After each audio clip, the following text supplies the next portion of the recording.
To assemble your base, first insert the base alignment bushing into the bottom of the base casting. Place this on the base and align with holes.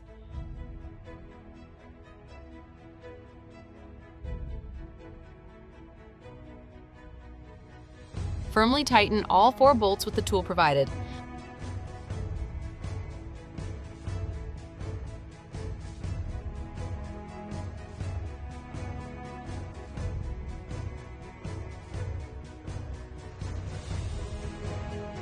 Follow the instructions on the Helux box to remove your new Helux umbrella.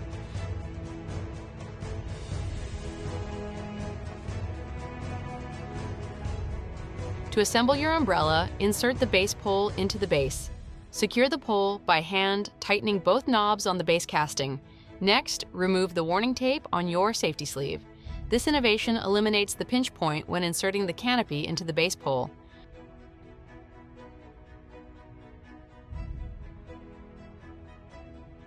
Once you have joined the canopy into the base pole, rotate the canopy until the pin pops into the base pole slot. The Helux manual can be opened utilizing the Open Assist. Locate the hub and turn to the unlock position. Turn the center pole by hand, making sure the canopy is taut, then turn the hub to the locked position. Your Helux umbrella is now properly secured and assembled.